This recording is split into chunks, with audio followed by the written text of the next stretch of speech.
Assalamualaikum warahmatullahi wabarakatuh.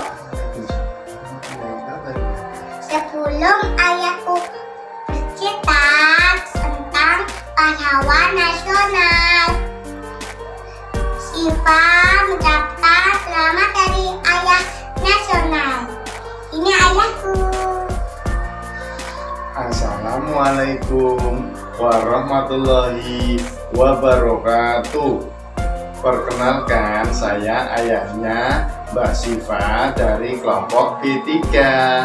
Nama saya Bapak Agus Sugiono.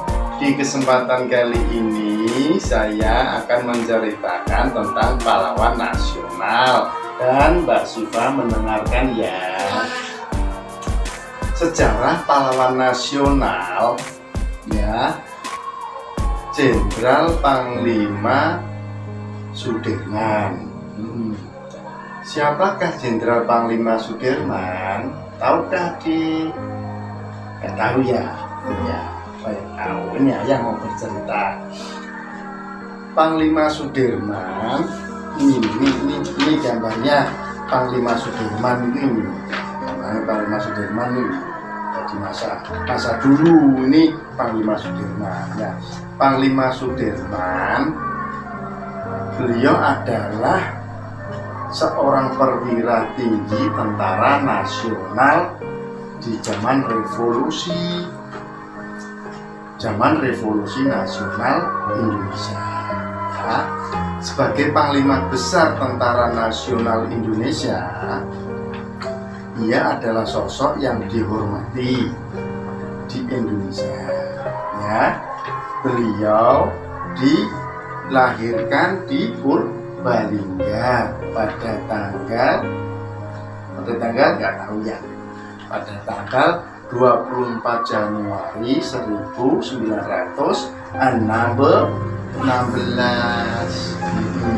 Jenderal Sudirman merupakan pahlawan nasional dengan jasa-jasanya yang besar. Berkat beliau, kedaulatan dan kemerdekaan bangsa Indonesia masih dipegang hingga saat ini. Sebagai bukti perjuangan Panglima Sudirman adalah kota Yogyakarta yang pernah menjadi ibu kota Republik Indonesia. Saat itu Belanda melancarkan agresi militer.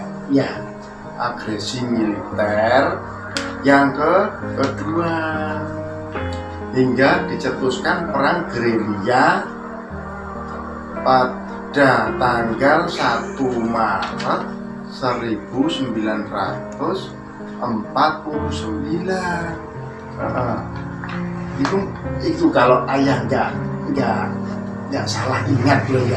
Kalau ayah nggak salah ingat itu seperti itu, pada tanggal 1 Maret 1949. Panglima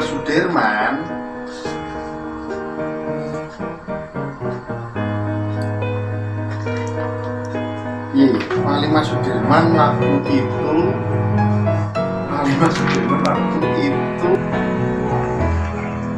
sebagai bukti perjuangan Panglima Sudirman adalah kota Yogyakarta yang pernah menjadi ibu kota Republik Indonesia.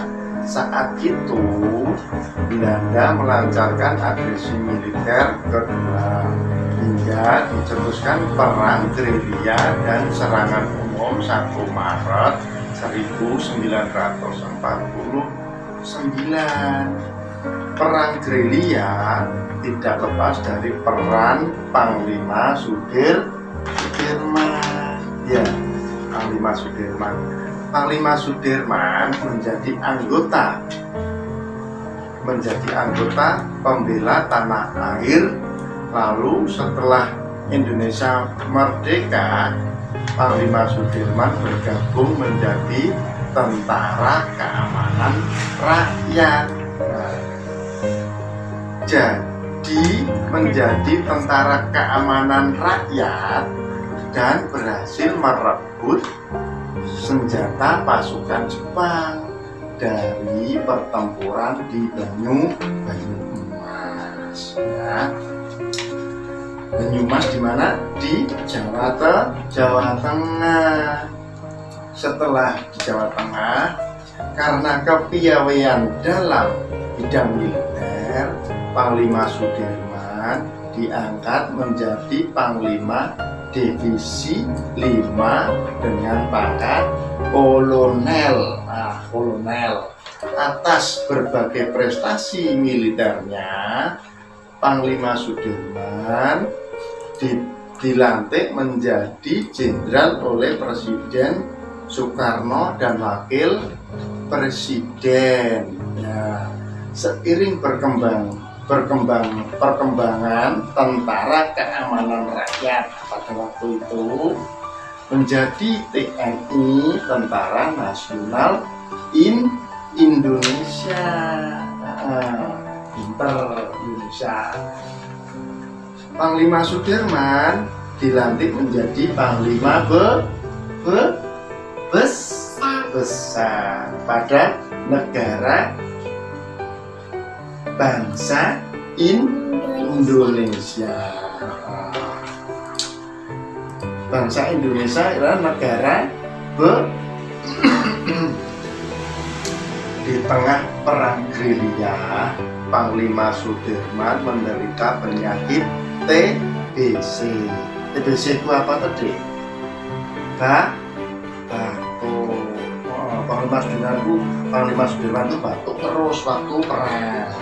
Jadi kemana-mana Panglima Sudirman itu dari arah sini ke arah sana, itu Panglima Sudirman itu selalu batuk, terus ditandu sama anak buahnya, tandu naik pakai tandu gitu. Soalnya Panglima Sudirman batuknya belum sembuh ya. Tetapi Panglima Sudirman terus bergabung dengan rakyat menemukan kemerdekaan Indonesia. Nah, Panglima Sudirman itu jiwa nasionalisnya sangat kentara. Perjuangannya luar biasa untuk bangsa negara Indonesia. Panglima Sudirman melakukan perjalanan dari Jawa Tengah ke Jawa Timur ya.